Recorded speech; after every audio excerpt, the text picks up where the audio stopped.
이 시간 오늘 나눌 말씀은 갈라디아서 5장 16절에서 26절까지의 말씀입니다. 갈라디아서 5장 16절에서 26절까지의 말씀인데요. 한 절씩 교독하시고 우리 마지막 26절을 같이 읽도록 하겠습니다. 제가 먼저 16절 읽겠습니다. 내가 이르노니 너희는 성령을 따라 행하라. 그리하면 육체의 욕심을 이루지 아니하리라. 성령을 거스르고 성령은 육체를 거스르나니 이 둘이 서로 대적함으로 너희가 원하는 것을 하지 못하게 하려 함이니라. 너희가 만일 성령의 인도하시는 바가 되면 율법 아래에 있지 아니하리라. 육체의 일은 분명하니 곧 음행과 더러운 것과 호색과 우상 숭배와 주술과 원수 맺는 것과 분쟁과 시기와 분냄과 당짓는 것과 분열함과 이단과 투기와 술 취함과 방탕함과 또 그와 같은 것들이라.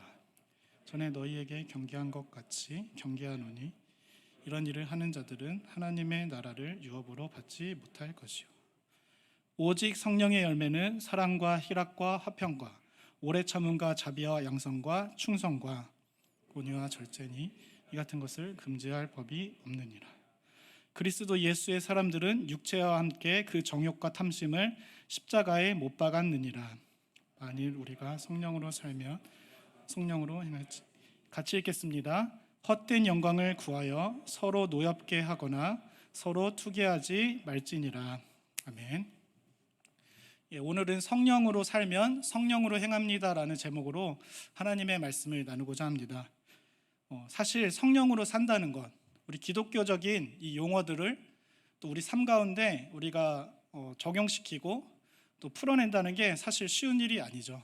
그래서 예수님을 믿지 않는 많은 자들은 도대체 성령 충만이란 게 무엇인가, 또 굉장히 관념적인 단어인 사랑, 믿음, 이것이 무엇인가를 사실 알기를 어려워하고 또 알고 싶어 하지만 알지 못함에 서로 거부하는 것 같습니다.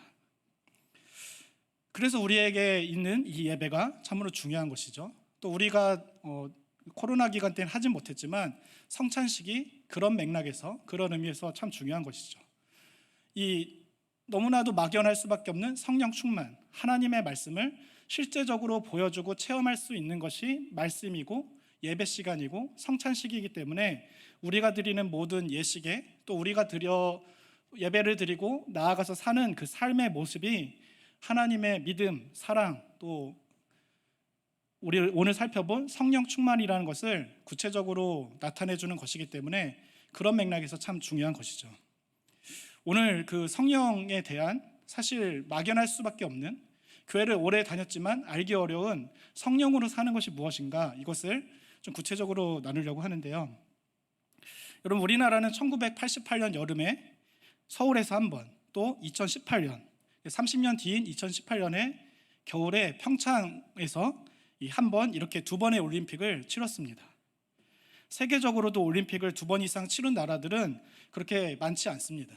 굉장히 찾기 어려운데 저는 올림픽 하면 무엇보다도 이 서울 올림픽 주제가가 생각납니다.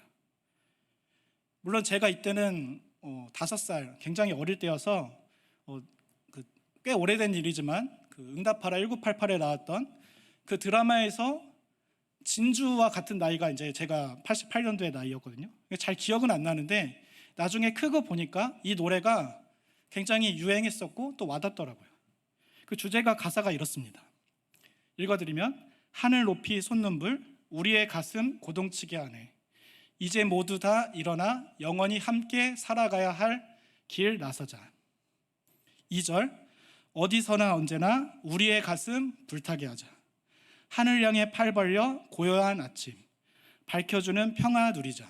후렴은 다 아실 텐데 손에 손잡고 벽을 넘어서 우리 사는 세상 더욱 살기 좋도록. 손에 손잡고 벽을 넘어서 서로 사랑하는 한마음 되자. 손잡고. 이런 내용의 가사인데 이 멜로디랑 같이 들으면 굉장히 마음이 울컥하고 참 따뜻해지는 그런 주제가여서 제 마음속에 또 우리나라 여러 국민들 마음속에 남는 것 같습니다.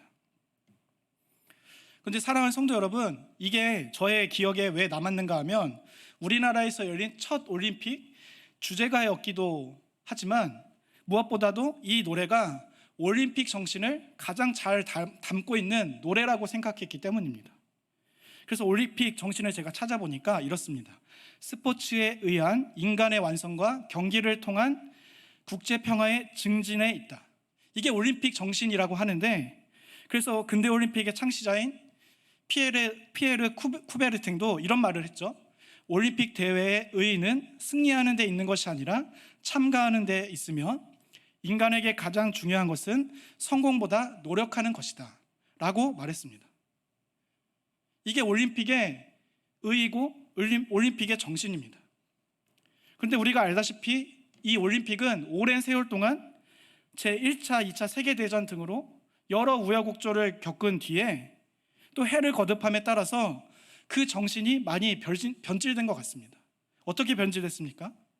올림픽은 각 개인의 노력의 결과를 한 곳에 모여 선의의 경쟁을 통해 서로 발전하고 또 세계 평화의 증진을 위해서 열려서 4년마다 한 번씩 그것을 확인하는 자리인데, 그게 아니라 오히려 국가 간의 권력을 과시하고 자국들의 이익을 위해 치열히 경쟁을 벌이는 그런 전쟁과 같은 장이 돼버리지 않았나.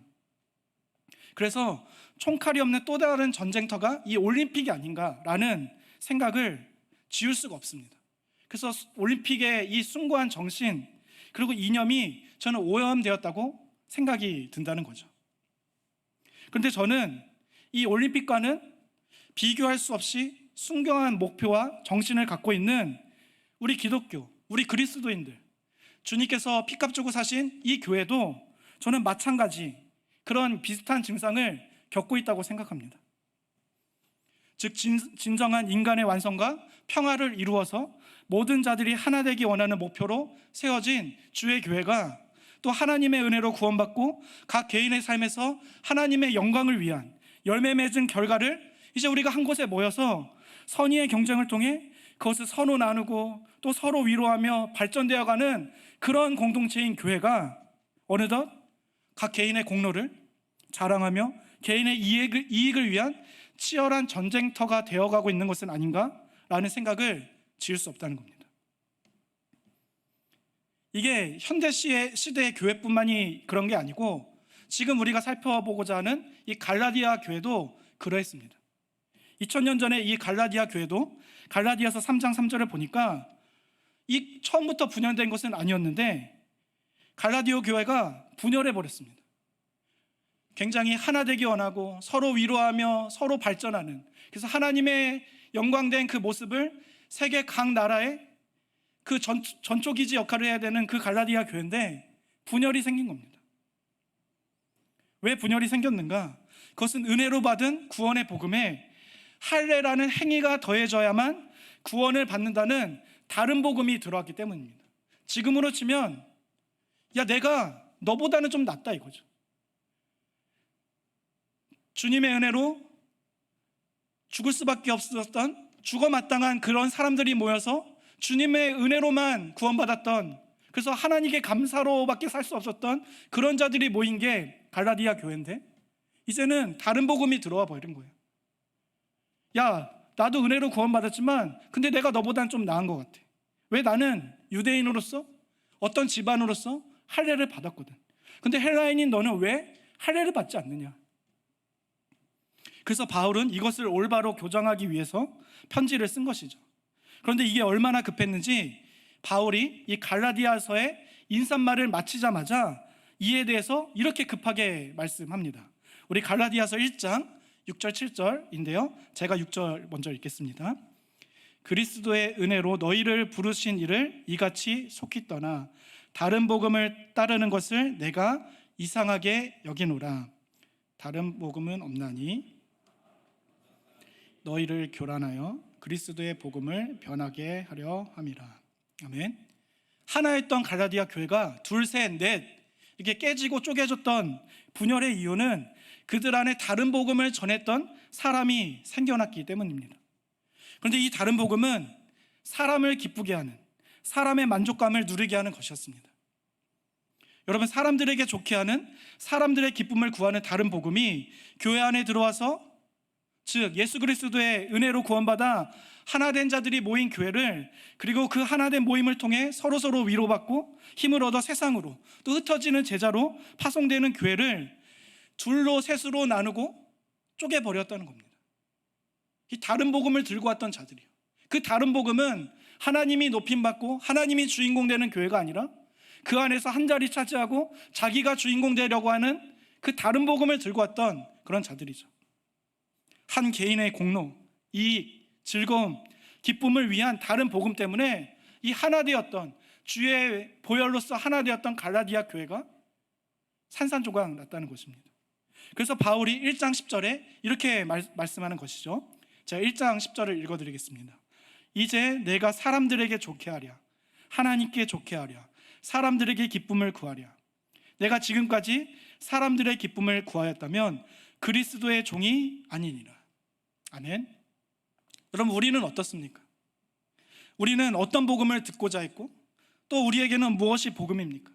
만일 우리가 듣고자 하는 그 복음이, 또 듣고 있는 그 복음이 하나님을 좋게 해드리고 하나님을 기쁘시게 하는 것이 아니라 사람을 좋게 하고 사람의 기쁨을 위한 것이라면 우리는 알게 모르게 이 땅에 임한 그 거룩한 하나님의 교회를 분열시키는 장본인들이 될 수 있다는 것이죠. 즉 어떤 사람의 삶에서, 특히 교회 안에서 그 사람의 행동과 말을 통해서 우리는 그 사람이 사람들을 기쁘게 하는 사단의 종인지 아니면 하나님을 기쁘시게 하는 그리스도의 종인지를 분별할 수 있다는 것입니다. 그래서 바울은 오늘 본문 갈라디아 5장에 이르러서 이것을 말씀하는데요, 우리 오늘 본문 19절, 5장 19절부터 21절 한 절씩 교독하고 21절 같이 읽겠습니다.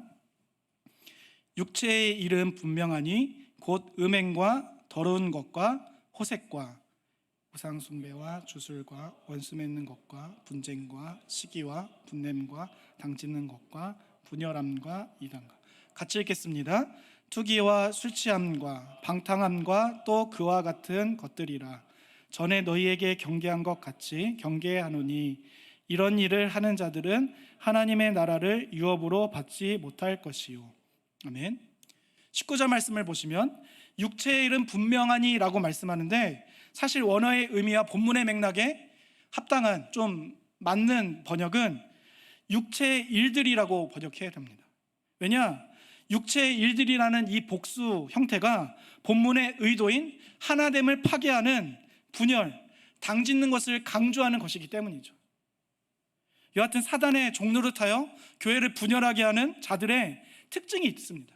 그것을 열거한 게 방금 말씀인데, 음행, 더러운 것, 호색, 우상숭배, 주술 등 이 짧은 세 절에 정말 외울 수도 없는 수많은 죄악들이 나오지 않습니까?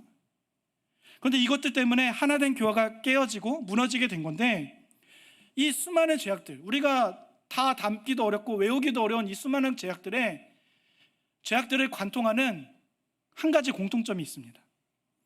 그것이 무엇인가 하면 관계성이죠. 먼저 여러분, 음행을 보십시오. 음행은 무엇입니까? 사랑은 쏙 빠지고 육체만을 탐하는 잘못된 관계, 뒤틀린 관계가 바로 음행 아닙니까?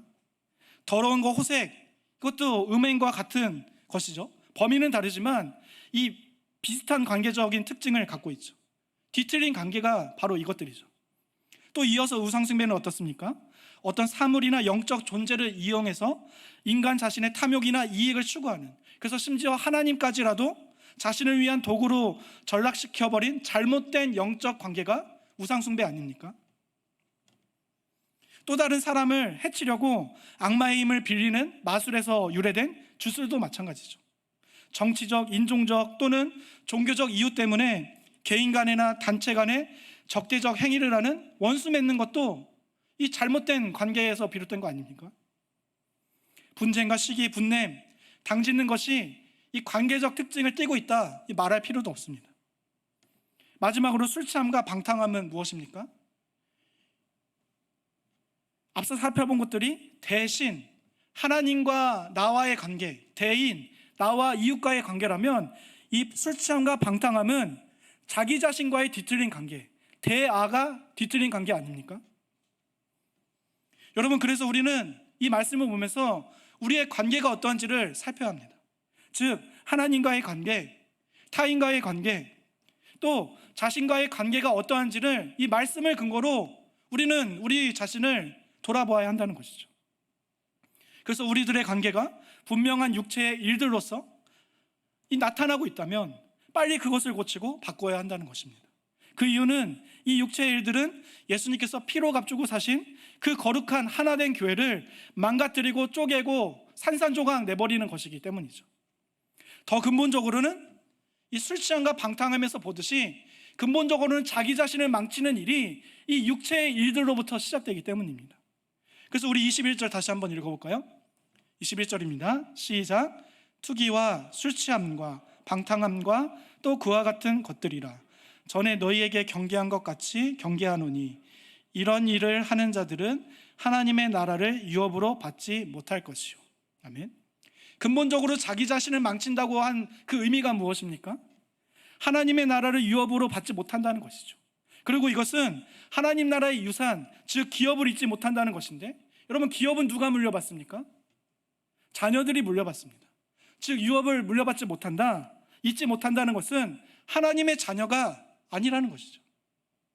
더 적나라하게 말하면 끊쳐져서 구원받지 못했다는 그런 의미가 된다는 것입니다. 그래서 베드로전서 1장 3절 4절을 보시면 제가 읽어드리겠습니다. 우리 주 예수 그리스도의 아버지 하나님을 찬송하리로다. 그의 많으신 긍휼대로 예수 그리스도를 죽은 자 가운데서 부활하게 하심으로 말미암아 우리를 거듭나게 하사 산 소망이 있게 하시며 썩지 않고 더럽지 않고 쇠하지 아니하는 유업을 있게 하시나니 곧 너희를 위하여 하늘에 간직하신 것이라. 아멘. 여러분 여기서도 유업이란 단어가 나오지 않습니까? 그런데 이 유업이 어디 있다고, 어디에 보장되어 있다고 말씀하죠? 하늘에 간직하신 것이라 말씀합니다.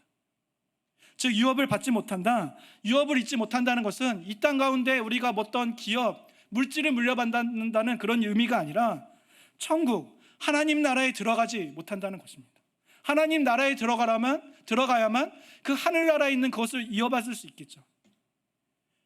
그런데 이 하나님 나라에 들어갈 수 있다, 그것을 무엇으로 우리가 알 수 있다고요? 우리 삶에 분명히 나타나는 육체의 일들을 통해서 알 수 있다는 것입니다. 참으로 무서운 말씀 아닙니까? 여기에 걸리지 않을 사람이 저를 비롯해서 아무도 없을 것 같은데, 그런데 바울은 이렇게 쪼개고 둘로 분열시키고 산산조각 내는 이 갈라디아 교회의 사람들의 문제점만 드러내는, 말씀하는 게 아니라, 지적하는 게 아니라 이것을 해결할 대안도 오늘 말씀하고 있는데, 제가 오늘 우리가 함께 나누고자 하는 것도 바로 우리의 잘못을 돌아보며 이것을 해결할 수 있는 대안이 무엇인가, 이것을 살펴보고자 합니다. 오늘 본문 16절부터 18절인데요 우리 한 절씩 교독해 읽겠습니다. 내가 이르노니 너희는 성령을 따라 행하라. 그리하면 육체의 욕심을 이루지 아니하리라. 육체의 소욕은 성령을 거스르고 성령은 육체를 거스르나니 이 둘이 서로 대적하므로 너희가 원하는 것을 하지 못하게 하려 함이니라. 같이 읽겠습니다. 너희가 만일 성령의 인도하시는 바가 되면 율법 아래에 있지 아니하리라. 아멘.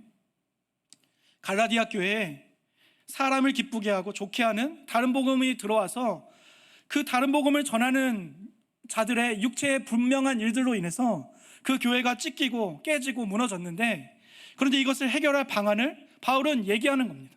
그것이 무엇이라고요? 바울은 그 해결책이 성령을 따라 행하는 것, 성령의 인도하심에 맡기는 것이라고 말씀하고 있습니다. 그리고 그 이유는 육체의 소욕과 성령의 소욕이 서로 대적하여 거스르는 것이기 때문이라고 말하죠. 즉 하나님의 유업을 받는 자녀들은 성령을 따라 사는 자들이며 육체의 욕심을 그래서 이루지 않고 육체의 분명한 일들을 삶에서 잘라나가는 자들이라는 것입니다. 또한 육체를 따라 살 때 나타나는 분명한 일들처럼 반대로 성령을 따라 살 때도 그들에게 나타나는 분명한 일들, 구체적인 일들이 있다는 겁니다. 만약 우리가 지금까지 하나님의 나라의 유업을 받지 못하는 자들로서 교회를 불안케 하고 가정에 정말로 음행과 호색과 잘못된 뒤틀린 관계로 살아오는 그런 삶이었다면 그래도 대안이 있는데, 그게 무엇이라는 겁니까? 성령을 따라 행하라. 그래서 성령을 따라 행할 때, 우리에게 육체를 따라 행할 때 나타나는 분명한 육체의 일들처럼 성령을 따라 행할 때 나타나는 분명한 성령의 일들이 있다는 겁니다. 그것을 우리가 소망해야 된다는 것이죠. 그게 대안이라는 건데, 우리 오늘 본문 22절, 23절 함께 합독하시겠습니다. 같이 읽습니다. 시작. 오직 성령의 열매는 사랑과 희락과 화평과 오래 참음과 자비와 양성과 충성과 온유와 절제니 이 같은 것을 금지할 법이 없느니라. 아멘. 여러분, 방금 읽은 말씀에서 이 오직이란 말씀을 주목해서 한번 보십시오. 오직이라는 것은 무슨 말입니까? 오직, 한 가지라는 뜻 아닙니까? 그래서 사도행전 1장 8절, 오직 너희에게 성령이 임하시면 너희가 권능을 받고 해서의, 이 오직은 성령이 아니고서는 너희가 권능을 받을 수 없다. 성령이 아니고서는 예루살렘과 유대와 사마리아와 땅끝까지 이르러 내 증인이 될 수 없다는 것 아니겠습니까? 즉 권능을 받는 유일한 방법, 증인의 삶을 사는 유일한 방법이 오직 성령이라는 것을 말씀할 때 오직 성령이라고 하는 것이죠. 오늘 본문에서도 9가지의 성령의 열매, 사랑과 희락과 화평, 오래 참음과 자비, 양선, 충성, 온유, 절제를 말씀하니까 이게 9가지의 열매라고 생각하는 분들이 꽤 있습니다. 그래서 어떤 분은 나는 사랑의 열매를 맺어야지, 나는 오래 참음의 열매를 맺어야지. 그런데 그렇지 않고 오직 성령의 열매는 이라고 말씀했으니까 이 9가지의 열매가 9가지가 아니라 한 가지 열매라는 것입니다. 비슷한 예를 들면, 여러분, 오미자라는 열매가 있죠. 그 이름이 오미자가 된 것이 왜 그렇습니까? 한 개의 열매에 5가지의 맛을 내는 것이기 때문인 것처럼 성령의 열매는 한 개의 열매가 9가지의 맛을 내는 구미자와 같다는 겁니다. 즉 누구누구는 사랑의 열매, 누구누구는 온유의 열매를 따로따로 맺는 게 아니라 성령의 열매는 육체의 분명한 일들처럼 이렇게 나타나게 되는데, 오직이라는 말씀 안에 우리 한 사람 각 개인이 9가지의 맛을 내는 그 열매 모두들을 다 맺어가는 게 성령의 열매라는 것입니다. 또한 성령의 열매는 육체의 분명한 일들이 그러했던 것처럼 관계적인 특성을 띠고 있습니다. 사랑이 그렇지 않습니까? 희락과 평화, 오래 참음, 관계적일 때 우리가 오래 참아야 되지 않습니까? 온유하고 충성하고 절제하고, 이 모든 것들은 관계적인 겁니다. 그래서 정리하면 성령의 인도하시는 바에 따라 살 때 분명히 나타나는 성령의 열매는 무엇입니까? 9가지의 맛을 내며 관계적인 특징을 가지는 한 가지 열매라는 것입니다. 이 한 가지 열매 반드시 기억하셔야 되는데, 왜냐하면 제가 앞서서 육체의 분명한 일들이라 말씀드렸는데, 사실 교회 안에 음행, 호색, 우상숭배, 이런 육체의 일들을 적극적으로 나타내는 분들이 사실은 많이 없습니다. 여기 모인 분들은 더더욱 그러하고요. 물론 이 일들을 표면적으로 드러내는 사단의 종과 같은 하나님 나라의 유업을 받지 못함을 자행하는 적극적인 자들이 가끔 있죠. 그런데 다수가 아닙니다. 그런데 우리가 생각해야 할 더 큰 문제가 무엇이냐? 사실 이런 사람들보다 훨씬 많은 자들이 이 육체의 일들을 표면적으로 드러내지는 않지만 중간지대에 있는 사람들이 많거든요. 저는 이게 더 큰 문제라고 생각합니다.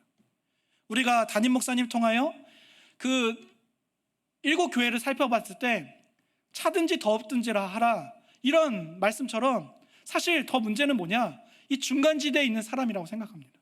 이게 무슨 말인가? 제가 성령을 따라 살 때 나타나는 성령의 열매가 9가지의 맛을 내는, 그래서 관계적인 특징을 가진 한 가지 열매라고 하지 않았습니까? 그리고 이것을 꼭 기억하라 하지 않았습니까? 그런데 육체의 분명한 일들을 표면적으로 드러내지 않으면서도 성령을 따라 살지도 않는 중간지대의 사람들이 이렇게 생각할 수 있다는 겁니다.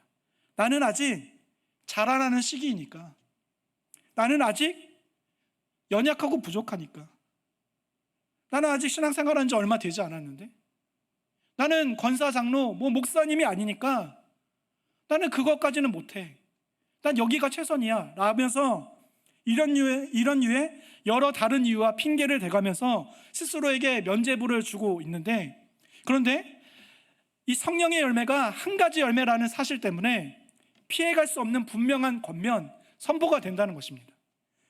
성령의 열매는 관계적인 특징을 가진 한 가지 열매, 이것이 이 중간지대에 있는 사람들에게 너 그렇게 살면 안 된다라는 분명한 선포가 된다는 것입니다. 그래서 여러분, 성령의 열매를 말씀하고 난 뒤에 바로 그 뒤 말씀인 우리 오늘 본문 25절을 한번 읽어볼까요? 25절입니다. 시작. 만일 우리가 성령으로 살면 또한 성령으로 행할지니. 관계적 특징을 띠고 한 가지 열매라고 말하는 이 성령의 열매를 말씀한 뒤에 이 16절에서 이미 말했던 너희가 성령을 따라 행하라, 이 말을 하거든요. 그래서 반복되는 지루한 이 쓸데없는 사족과 같은 말씀과 같이 느껴질 때가 있는데 사실 그렇지 않습니다. 앞서 바울은 16절에서 내가 이르노니 너희는 성령을 따라 행하라, 이 행하라에서 행하라는 헬라어 원어 페리파테오인데 일반적인 행하다의 단어입니다. 우리가 지속적으로 또 시간을 가지고 규칙적으로 행하는 페리파테오, 우리가 날마다 규칙을 가지고 계획을 가지고 그래서 훈련해야만 하는 그런 일반적인 행하라의 단어가 페리파테오라면, 그런데 오늘 우리가 읽은 25절 만일 우리가 성령으로 살면 성령으로 행할지니 라는 여기서 행하다는 이 단어는 페리파테오가 아닙니다. 신약 성경이 딱 5번밖에 사용하지 않은 스테이케오라는 그런 단어를 썼습니다. 모두 한국말로는 행하다로 번역됐지만 바울이 이 단어를 사용한 것이 무언가를 강조하려는 거예요. 중간지대에 있는 사람들에게 권면의 선포를 하고자 하는 거예요. 근데 이 단어의 뜻이 뭐냐? 이게 군대 용어입니다. 여러분, 군대에서 제식할 때 발 맞추어 나가다, 이 단어를 쓸 때 행하다 할 때, 행진하다 할 때 쓰는 단어가 스토이케오라는 단어입니다. 군대 다녀오신 분들은 알겠지만 이 화생방, 행군, 이것도 물론 힘든 그 훈련이지만 저는 제식 훈련이 너무나 지루하고 재미없고 제일 힘든 훈련이었습니다. 총검술, 전방에 차렷 총 막 이러면서 하는데 이 얼차례가 90%를 차지하고 저 하나만 잘한다고 되는 게 아니라 100명이 잘해도 한 명이 잘못하면 이 얼차례를 받아야 되는 게 이 제식이거든요. 스토이케오, 즉 서로 각자가 다른 모습이지만 출신, 나이, 성별, 학력 모든 것이 다 다르지만 한 가지 목표를 가지고 발맞추어 나가는 이 하나된 모습으로 나가는 것을 강조하는 단어가 스토이케오의 행하다라는 말씀입니다. 그런데 바울이 이 단어를 언제 사용합니까? 성령의 관계적 특징을 가진 이 한 가지의 열매를 말씀할 때 사용하는 거예요. 그래서 이것 때문에 신앙의 중간지대에 있는 분들도 안심할 수 없다는 겁니다. 무슨 말입니까? 자기 자신을 점검해 봐야 된다는 거예요. 왜요?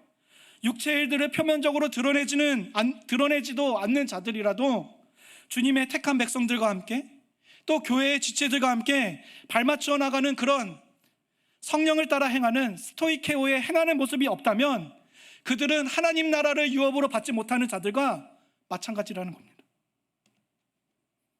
저거 나 예전에 해봤는데 뭐 저런 행사를 하는 거야. 참 교회가 진부하다. 나는 저거 다 예전에 해봤어. 유초등부 때, 중고등부 때. 주님의 택한 또 교회를 위한, 하나님의 영광을 위한 그 발맞추어 나가는 자리에 그냥 페리파테오의 행함만 하고 있는 거예요. 각자의 삶에서 성경 보고 기도하고 말씀 듣고 교회가 왔다 갔다 하고, 그러나 육체의 일들을 분명히 드러내진 않지만 중간지대에 있는 사람들에게 향한 분명한 주님의 권면, 선포가 뭡니까? 안심하지 말라는 겁니다.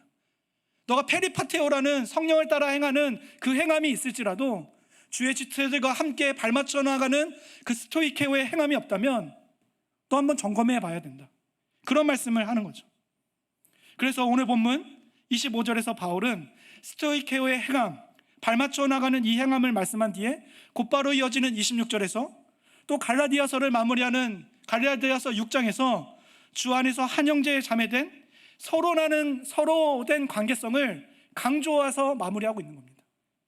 우리 6장을 다 읽어볼 수 없지만 우리 오늘 보면 5장 25절 26절 함께 한번 읽어볼까요? 같이 읽겠습니다. 시작.